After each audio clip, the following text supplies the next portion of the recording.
नमस्ते. केदार सीकर सनातन संस्कार चॅनलमध्ये आपले सहर्ष स्वागत आहे. आज आपण ऐकणार आहोत BGM 029 म्हणजेच भगवद्गीता मराठी भाष्य पुस्तक वाचन भाग क्रमांक 29. मागच्या 28व्या भागामध्ये आपण भगवद्गीतेच्या 5व्या अध्यायाच्या 4थ्या श्लोकापर्यंत पूर्ण केलं होतं. आता ह्या 29व्या भागामध्ये आपल्याला 5व्या अध्यायाच्याच 5व्या श्लोकापासून आरंभ करायचा आहे. भागाला आरंभ करण्यापूर्वी आपल्याला विनंती आहे की कृपया थोडासा वेळ काढून हा भाग शेवटपर्यंत पहा. ह्या उपक्रमातील आपला जो हा उपक्रम आहे भगवद्गीता मराठी भाष्य वाचन नावाचा, या उपक्रमातील ह्यापूर्वीचे सर्व व्हिडिओ पण पहा आणि ह्यापुढे येणारे सुद्धा व्हिडिओ पहा. हे सर्व व्हिडिओज पाहण्यासाठी आपण आपल्या चॅनलवरती गेलात आणि तिथे प्लेलिस्ट मध्ये गेलात तर तिथे ही भगवद्गीता मराठी भाष्य वाचन नावाची आपली प्लेलिस्ट आहे. या प्लेलिस्ट मध्ये आपल्याला पहिल्या भागापासून शेवटच्या भागापर्यंत सर्व भाग एकामागोमाग एक ऐकता येतील. त्यामुळे ह्या प्लेलिस्टचा अवश्य लाभ घ्या ही आपल्याला विनंती आहे. चला तर मग आपल्या नेहमीच्या पद्धतीप्रमाणे प्रत्यक्ष भाग वाचन आरंभ करण्यापूर्वी परमेश्वराचं ध्यान करूयात. ओम श्री परमात्मने नमः. त्वमेव माता च पिता त्वमेव, त्वमेव बंधुश्च सखा त्वमेव, त्वमेव विद्या द्रविणं त्वमेव, त्वमेव सर्वं मम देव देव. ओम श्री परमात्मने नमः. श्रीमद भगवद्गीता अध्याय क्रमांक 5 कर्मसन्यास योग आपल्या पुस्तकाचं पान आहे 278 आणि आपण वाचणार आहोत 5वा श्लोक. 5व्या श्लोकाचा संबंध दिलेला नाहीये कारण मागच्या भागामध्ये आपण ऐकलं असेल शेवटी की 4थ्या आणि 5वा श्लोक एकाच विषयावरती आहेत. त्यामुळे 4थ्या आणि 5व्या श्लोकांचा संबंध त्यांनी एकत्रित दिला होता.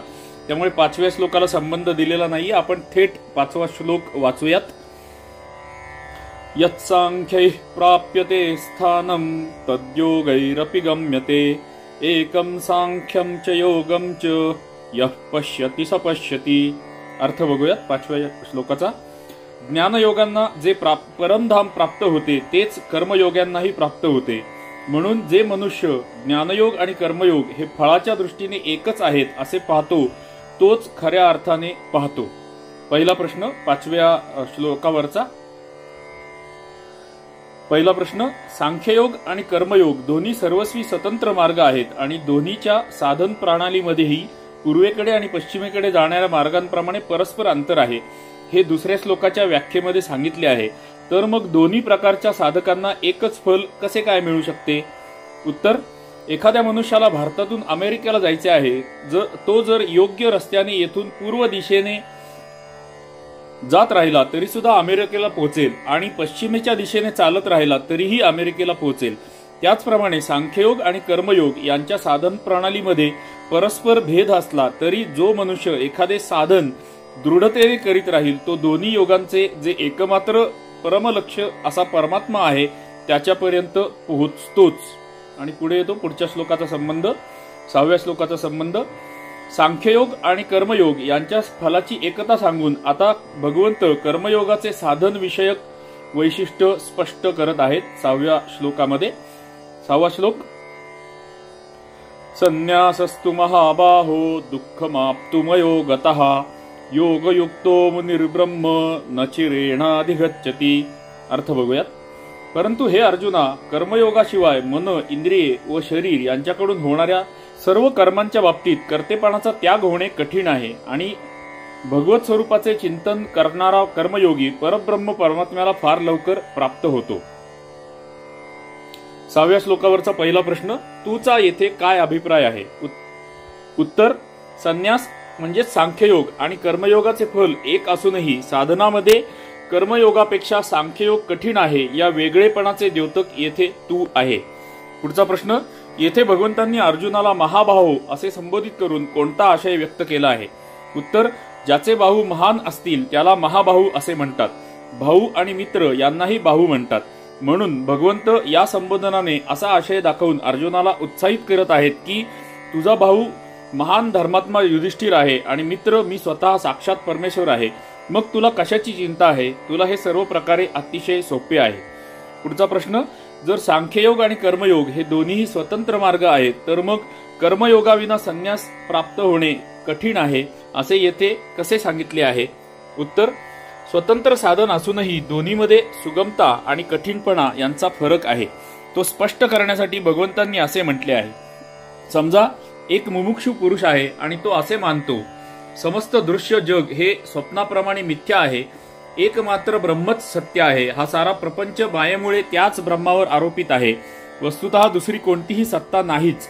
परंतु जर त्याचे अंतःकरण शुद्ध नसेल, त्याच्यामध्ये जर रागद्वेष व कामक्रोधादी दोष असतील, तो जर अंतःकरणाच्या शुद्धतेसाठी कोणताही प्रयत्न न करता फक्त आपल्या मान्यतेच्या बळावरच सांख्ययोगाचे साधन करू इच्छित, तर त्याला दुसऱ्या अध्यायातील 11व्या श्लोकापासून 30व्या श्लोकापर्यंत व 18व्या अध्यायाच्या 49व्या श्लोकापासून 55व्या श्लोकापर्यंत सांगितलेली जी सांख्यनिष्ठा आहे ती सहजपणे प्राप्त होऊ शकणार नाही. कारण जोपर्यंत शरीराविषयी अहंभाव आहे, भोगांविषयी ममता आहे आणि अनुकूलता प्रतिकूलता यांच्याविषयी आसक्ती द्वेष आहे, तोपर्यंत ज्ञाननिष्ठेचे साधन होणे म्हणजे संपूर्ण कर्माविषयी कर्तृत्वाभिमानाने रहित होऊन निरंतर सच्चिदानंद घन निर्गुण निराकार अशा ब्रह्माच्या स्वरूपाविषयी अभिन्न भावनेने स्थित राहणे तर दूरच, ते समजणेही कठीण आहे. याशिवाय अंतःकरण अशुद्ध असल्याने मोहाला वश झालेल्या त्याच्या ठिकाणी जगताचा नियंत्रण करता आणि कर्मफलदाता अशा भगवंतांबद्दल आणि स्वर्ग नरकादी कर्मफलाबद्दल विश्वास नसल्याने तो परिश्रम साध्य शुभकर्मांचा त्याग करील आणि विषयासक्ती इत्यादी दोषांच्यामुळे तो पापमय भोगांमध्ये अडकून कल्याण मार्गापासून भ्रष्ट होईल, अशी फार शक्यता आहे. म्हणून अशा प्रकारची धारणा असलेला मनुष्य जो सांख्ययोगालाच परमात्म्याच्या साक्षात्काराचा उपाय मानतो, तो सांख्ययोगाच्या साधनास लागण्यापूर्वी जेव्हा निष्काम भावनेने यज्ञ दान तप इत्यादी शुभकर्मांचे आचरण करून आपले अंतःकरण रागद्वेषादी दोषांनी रहित असे शुद्ध करून घेतो, तेव्हाच त्याचे सांख्ययोगाचे साधन निर्विघ्नपणे पार पडू शकते आणि तेव्हाच त्याला सुगमपणे यश मिळू शकते. येथे याच आशयाने कर्मयोगाविना संन्यास प्राप्त होणे कठीण आहे असे सांगितले आहे. पुढचा प्रश्न, येथे मुनीही या विशेषणाबरोबर योगयुक्त याचा उपयोग कशासाठी केलेला आहे आणि तो परब्रह्म परमात्म्याला त्वरित कसे प्राप्त करून घेतो? उत्तर, जो सर्व काही भगवंतांचे समजून सिद्धी व असिद्धीमध्ये समभाव ठेवून आसक्ती आणि फलेच्छा यांचा त्याग करून भगवंतांच्या आज्ञेनुसार सर्व कर्तव्य कर्मांचे आचरण करतो आणि जो श्रद्धाभक्तीपूर्वक नाम गुण आणि प्रभाव यांच्यासह भगवंतांच्या स्वरूपाचे चिंतन करतो, त्या भक्तियुक्त कर्मयोगासाठी मुनीही या विशेषणाबरोबर योगयुक्त या शब्दाचा उपयोग झालेला आहे. अशा कर्मयोग्याला भगवंतांच्या दयेने परमार्थ ज्ञानामुळे त्वरितच परमात्म्याची प्राप्ती होते. पुढचा प्रश्न, येथे मुनीही या पदाचा अर्थ वाक्संयमी किंवा जितेंद्रिय साधक असा मानला तर काय हरकत आहे? उत्तर, भगवंतांच्या स्वरूपाचे चिंतन करणारा कर्मयोगी वाक्संयमी आणि जितेंद्रिय असतोच, त्यास हरकत कसली? पुढचा प्रश्न, ब्रह्म या शब्दाचा अर्थ सगुण परमेश्वर की निर्गुण परमात्मा? सुंदर प्रश्न आहे आणि सुंदर प्रश्नाचं उत्तर, सगुण आणि निर्गुण परमात्मा या वस्तुतः विभिन्न वस्तू नव्हेत, एकाच परमपुरुषाची ही दोन रूपे होत. म्हणून ब्रह्म शब्दाचा अर्थ सगुण परमेश्वरही आहे आणि निर्गुण परमात्माही आहे असेच समजले पाहिजे. सुंदर प्रश्न होता आणि सुंदर उत्तर त्याचं होतं. पुढच्या श्लोकाचा संबंध 7व्या श्लोकाचा संबंध. आता वरील कर्मयोगाच्या लक्षणांचे वर्णन करीत तो कर्मामध्ये लिप्त होत नाही असे भगवंत सांगत आहेत. आणि 7वा श्लोक पुढे येतो. योगयुक्तो विशुद्धात्मा विजितात्मा जितेंद्रियः सर्वभूतात्मभूतात्मा कुर्वन्नपि न लिप्यते. अर्थ बघूया 7व्या श्लोकाचा. ज्याचे मन स्वतःच्या ताब्यात आहे, जो इंद्रिय निग्रही आणि शुद्ध अंतःकरणाचा आहे, तसेच सर्व प्राण्यांचा आत्मस्वरूप परमात्माच ज्याचा आत्मा आहे, असा कर्मयोगी कर्मे करूनही अलिप्त राहतो. पहिला प्रश्न 7व्या श्लोकावरचा. योगयुक्त याच्याबरोबर विजितात्मा, जितेंद्रिय आणि विशुद्धात्मा ही विशेषणे कोणत्या अभिप्रायाने दिलेली आहेत? उत्तर, मन आणि इंद्रिये जर साधकाच्या ताब्यात नसतील तर स्वाभाविकपणे त्यांची विषयाकडे प्रवृत्ती होते. अंतःकरणामध्ये जोपर्यंत रागद्वेषादी मल असतात तोपर्यंत सिद्धी आणि असिद्धी यांच्यात समभाव राहणे कठीण असते. म्हणून जोपर्यंत मन आणि इंद्रिये ही चांगल्या प्रकारे वश झाली नसतील आणि अंतःकरण पूर्णपणे शुद्ध झाले नसेल तोपर्यंत साधकाला वास्तविकपणे कर्मयोगी म्हणता येणार नाही. म्हणून येथे वरील विशेषणे देऊन असे समजाविले आहे की ज्याच्यामध्ये या सर्व गोष्टी असतील तोच कर्मयोगी होय. आणि त्यालाच ब्रह्माची प्राप्ती शीघ्र होते। पुढचा प्रश्न, सर्व भूतात्म भूतात्मा या पदाचे तात्पर्य काय आहे?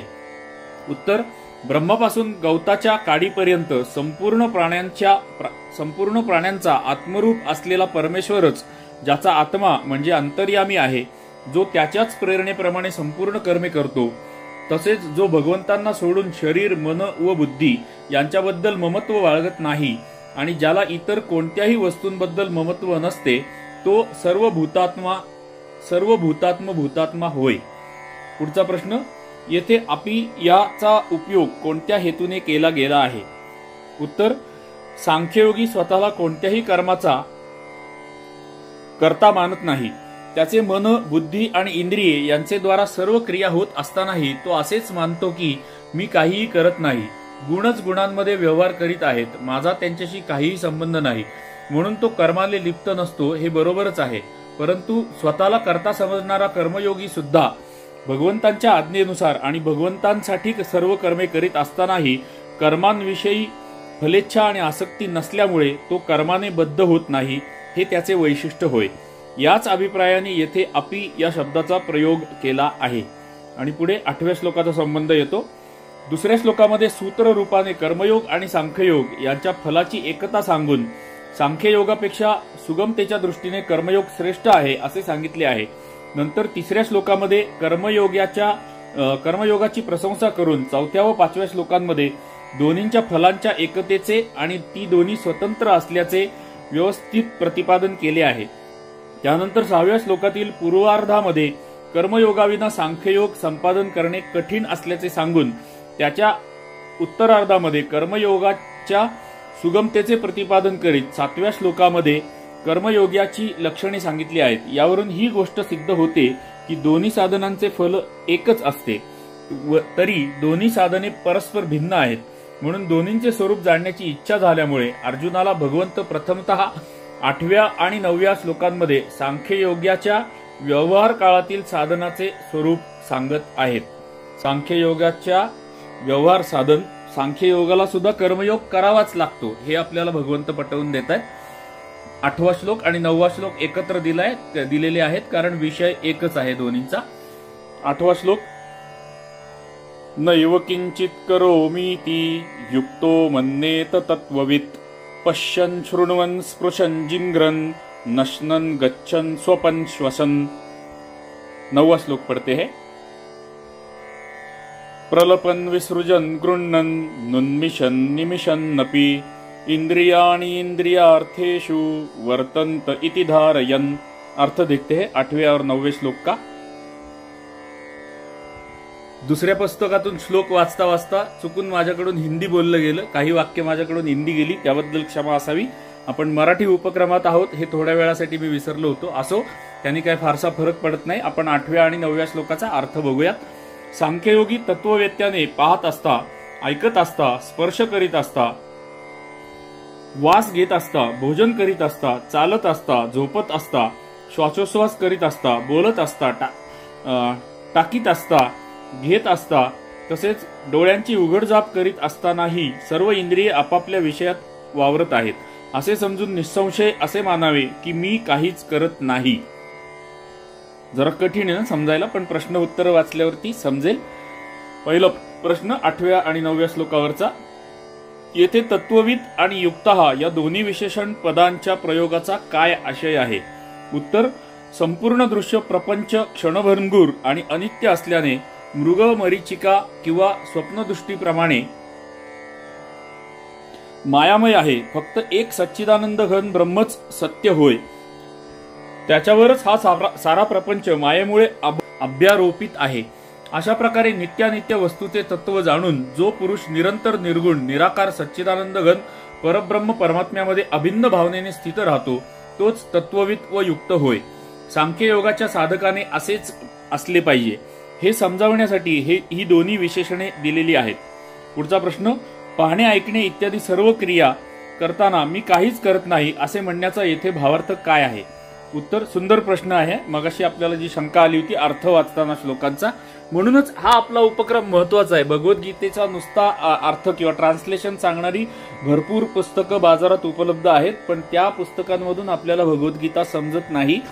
ह्या प्रश्न उत्तरांची आपल्याला खूप मदत होते आहे। म्हणून आपण जगदयालजी गोविंदका गीता प्रेस गोरखपूर या पुस्तकाचा ओरिजिनल हिंदी पुस्तकाचा अनुवाद करणारे कुलकर्णी साहेब आणि आपले उपक्रम या सगळ्यांचे आभार, कारण यामुळे आपल्याला हे सगळं भगवद्गीतेचं सखोल ज्ञान मिळतं आहे। धन्यवाद सर्वांचे। उत्तर बघूयात या सुंदर प्रश्नाचं। ज्याप्रमाणे स्वप्नातून जागा झालेला मनुष्य असे समजतो की स्वप्न कालामध्ये स्वप्नामधील शरीर, मन, प्राण आणि इंद्रिये यांच्याद्वारा ज्या क्रिया होत होत्या अशी प्रचिती मला येत होती, त्या क्रिया वस्तुतः होत नव्हत्या आणि माझा त्यांच्याशी काहीही संबंध नव्हता। त्याप्रमाणे तत्व समजून घेऊन निर्विकार अक्रिय परमात्म्यामध्ये अभिन्न भावनेने स्थित राहणाऱ्या सांख्य योगाने सुद्धा ज्ञानेंद्रिय, कर्मेंद्रिय, प्राण आणि मन इत्यादींच्या द्वारे लौकिक दृष्टीने केल्या जाणाऱ्या पाहणे, ऐकणे इत्यादी सर्व क्रिया करीत असताना असेच समजले पाहिजे की ही सर्व मायामय अशी मन, प्राण आणि इंद्रिये ही आपापल्या मायामय विषयात व्यवहार करीत आहेत। वास्तविक काहीही होत नाही आणि माझा त्यांच्याशी काहीही संबंध नाही। सुंदर उत्तर दिलेलं आहे। पुढचा प्रश्न, आता जे पुरुष आसक्ती, द्वेष व कामक्रोधादी दोष असतानाही स्वतःच्या मतानुसार सांख्ययोगी झालेले आहेत, तेही असे म्हणू शकतात की आमचे मन, इंद्रिये आणि ज्या काही भल्या वाईट क्रिया होत आहेत त्यांच्याशी आमचा काही संबंध नाही। अशा परिस्थितीत सच्च्या सांख्ययोगाची ओळख कशी पटणार? अरे वा, अजून एक सुंदर प्रश्न, भामट्या लोकांसाठी असलेला हा प्रश्न आहे। उत्तर, म्हटल्यामुळे कोणीही सांख्ययोगी होणार नाही आणि त्याचा कर्माशी असलेला संबंधही सुटू शकणार नाही। खऱ्या आणि वास्तविक अशा सांख्ययोगाच्या ज्ञानदृष्टीने हा संपूर्ण प्रपंच स्वप्नाप्रमाणे मायामय असतो, म्हणून त्याची कोणत्याही वस्तूमध्ये किंचितही आसक्ती नसते। त्याच्यामध्ये रागद्वेषाचा सर्वस्वी अभाव असतो आणि काम, क्रोध, लोभ, मोह, अहंकार इत्यादी दोष त्याच्यामध्ये जराही राहत नाहीत। अशा अवस्थेत निषिद्धाचरणाचे कोणतेही कारण नसल्याने त्याचे विशुद्ध मन आणि इंद्रिये यांच्याकडून ज्या क्रिया घडतात त्या सर्व शास्त्रानुकूल आणि लोकहितासाठीच असतात। सांख्ययोगाची वास्तविक ओळख हीच होय। जोपर्यंत स्वतःमध्ये रागद्वेष आणि कामक्रोधादी यांचे थोडेसेही अस्तित्व वाटते तोपर्यंत सांख्ययोगाच्या साधकाने आपल्या साधनामध्ये त्रुटी आहे असे समजावे। पुढचा प्रश्न, सांख्ययोगी शरीर निर्वाहासाठी फक्त खाणेपिणे इत्यादी आवश्यक क्रियाच करतो की वर्णाश्रमांची शास्त्रानुकूल सर्व कर्मे करतो? अजून एक सुंदर प्रश्न। याचा उत्तर, याचा काही खास नियम नाही। वर्ण, आश्रम, प्रकृती, प्रारब्ध, संग आणि अभ्यास यांच्यात फरक होत असल्याने सर्व सांख्ययोग्यांची कर्मे एकसारखी नसतात। येथे पश्यन, शृण्वन, स्पृशन, जिग्रन आणि अश्नन या 5 पदांनी डोळे, कान, त्वचा, घ्राण आणि रसना या 5 ज्ञानेंद्रियांच्या सर्व क्रिया क्रमाने सांगितलेल्या आहेत। गच्छन, गृह्णन आणि प्रलपन यांनी पाय, हात आणि वाणीच्या व विसर्जनने उपस्थ आणि गुधा यांच्या अशा प्रकारे 5ही कर्मेंद्रियांच्या क्रिया सांगितलेल्या आहेत। श्वसन हे पद प्राण, अपानादी 5ही प्राणांच्या क्रियांचे बोधक आहे। तसेच उन्मिशन, निमिशन ही पदे कूर्म इत्यादी 5ही वायुभेदांच्या क्रियांची बोधक आहेत आणि स्वपन हे पद अंतःकरणातील क्रियांचे बोधक आहे। अशा प्रकारे संपूर्ण इंद्रिये, प्राण व अंतःकरण यांच्या क्रियांचा उल्लेख असल्याने स्वतःचा वर्ण, आश्रम, प्रकृती, प्रारब्ध आणि संग यांच्या अनुसार शरीर निर्वाह, लोकोपकारार्थ, शास्त्रानुकूल खाणेपिणे, व्यापार, उपदेश, लिहिणे, वाचणे, ऐकणे, विचार करणे इत्यादी सर्व क्रिया सांख्ययोगाकडून होऊ शकतात। पुढचा प्रश्न, 3ऱ्या अध्यायातील 28व्या श्लोकात म्हटले गेले आहे की गुणच गुणांमध्ये व्यवहार करतात व 13व्या अध्यायातील 29व्या श्लोकामध्ये समस्त कर्मे प्रकृतीच्या द्वारे केली जातात असे सांगितले आहे आणि येथे म्हटले गेले आहे की इंद्रियच इंद्रियांच्या विषयांमध्ये व्यवहार करतात। या 3 प्रकारच्या वर्णनांचे तात्पर्य काय? उत्तर, इंद्रिये आणि त्यांचे सर्व विषय हे त्या सत्वादी 3ही गुणांचे कार्य होत आणि 3ही गुण प्रकृतीचे कार्य होत, म्हणून सर्व कर्मे प्रकृतीकडून केलेली आहेत असे म्हटलेले असो अथवा गुणगुणांच्या किंवा इंद्रिये इंद्रियांच्या विषयांमध्ये व्यवहार करतात असे म्हटलेले असो, त्याचा अर्थ एकच आहे। सिद्धांताच्या पुष्टीसाठी प्रसंगानुसार एकच गोष्ट 3 प्रकारे सांगितलेली आहे। पुढचा प्रश्न, इंद्रियांच्या बरोबर प्राण व मन यांच्याशी संबंधित असलेल्या क्रियांचे सुद्धा वर्णन केले आहे, तरीही फक्त इंद्रियच इंद्रियांच्या विषयांमध्ये व्यवहार करतात असे मानण्यास का सांगितले आहे? उत्तर, क्रियांच्या मध्ये इंद्रियांचेच प्राधान्य असते. प्राणांचेही इंद्रिय म्हणून वर्णन केले गेलेले आहे आणि मन सुद्धा आभ्यंतरकरण असल्याने इंद्रियच होय. अशा प्रकारे इंद्रिय या शब्दामध्ये सर्वांचा समावेश होतो, म्हणून असे म्हणण्यास काहीही हरकत नाही. पुढचा प्रश्न, येथे एव याचा उपयोग कोणत्या उद्देशाने केलेला आहे? उत्तर, कर्मामध्ये कर्तेपणाचा सर्वस्वी अभाव सांगण्यासाठी येथे एव या पदाचा उपयोग केलेला आहे. सांख्ययोग्याने कोणत्याही अंशी कधीही स्वतःला कर्मांचा कर्ता मानू नये असे याचे तात्पर्य आहे. आणि पुढे येतो 10व्या श्लोकाचा संबंध. अशा प्रकारे सांख्ययोगाच्या साधनाचे स्वरूप सांगून आता 10व्या व 11व्या श्लोकांमध्ये भगवंत कर्मयोगाच्या साधनेचे फलासहित स्वरूप सांगत आहेत. आणि 10वा श्लोक, ब्रह्मण्याधाय कर्माणि संगम त्यक्त्वा करोति यः लिप्यते न स पापेन पद्मपत्रमिवांभसा. अर्थ बघूयात 10व्या श्लोकाचा. जो पुरुष सर्व कर्मे परमात्म्याला अर्पण करून आणि आसक्ती सोडून कर्मे करतो, तो पुरुष पाण्यातील कमलपत्राप्रमाणे पापाने लिप्त होत नाही. पहिला प्रश्न 10व्या श्लोकावरचा, संपूर्ण कर्मे परमात्म्याला अर्पण करणे म्हणजे काय?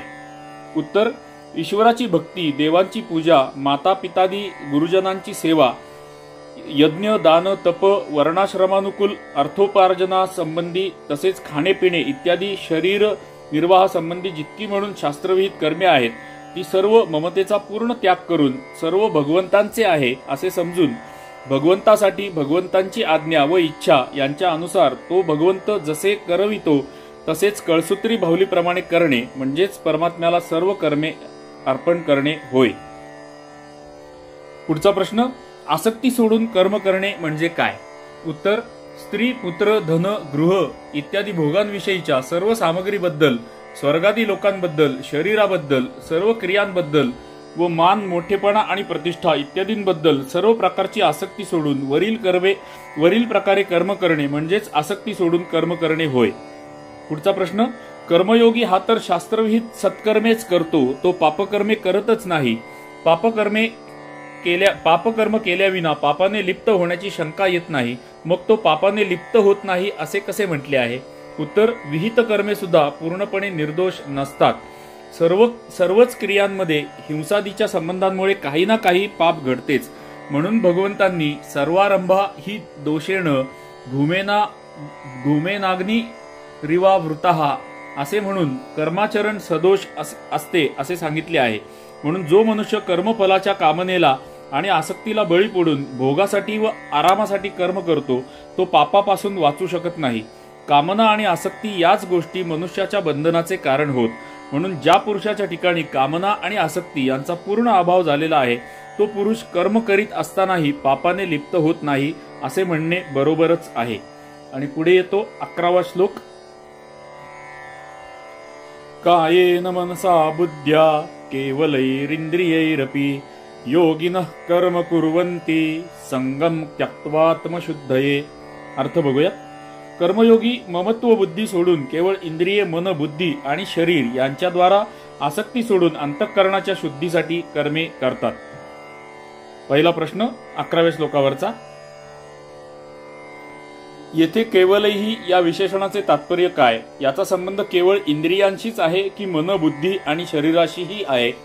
उत्तर, येथे केवलही हे विशेषण ममतेच्या अभावाचे द्योतक आहे आणि ते येथे इंद्रियांचे विशेषण म्हणून दिलेले आहे, पण मन, बुद्धी आणि शरीर यांच्याशी त्यांचा संबंध घेतला पाहिजे. अभिप्राय असा की कर्मयोगी हे मन, बुद्धी, शरीर आणि इंद्रिये यांच्याविषयी ममत्व बाळगत नाहीत. ते या सर्व वस्तू भगवंताच्याच समजतात आणि लौकिक स्वार्थाने पूर्णपणे रहित होऊन निष्काम भावनेने भगवंतांच्या प्रेरणेप्रमाणे जसे भगवंत करवितात तशी सर्व कर्तव्य कर्मे करीत असतात. पुढचा प्रश्न, सर्व कर्मे ब्रह्माला अर्पण करून ती अनासक्तपणे आचरण करण्यासाठी भगवंतांनी 10व्या श्लोकात सांगितलेच आहे. मग येथे पुन्हा आसक्तीच्या त्यागाची तीच गोष्ट कोणत्या कारणास्तव सांगितलेली आहे? उत्तर, कर्मे ब्रह्माला अर्पण करण्याची व आसक्तीचा त्याग करण्याची गोष्ट भगवंतांनी खरेच सांगितली होती, परंतु ते भक्तिप्रधान कर्मयोगाचे वर्णन आहे. याच अध्यायाच्या 8व्या व 9व्या श्लोकामध्ये सांख्ययोगाच्या मन, बुद्धी, इंद्रिय, प्राण व शरीर यांच्याद्वारे होणाऱ्या सर्व क्रिया कोणत्या भावनेने आणि कशा प्रकारे होतात हे सांगितले होते.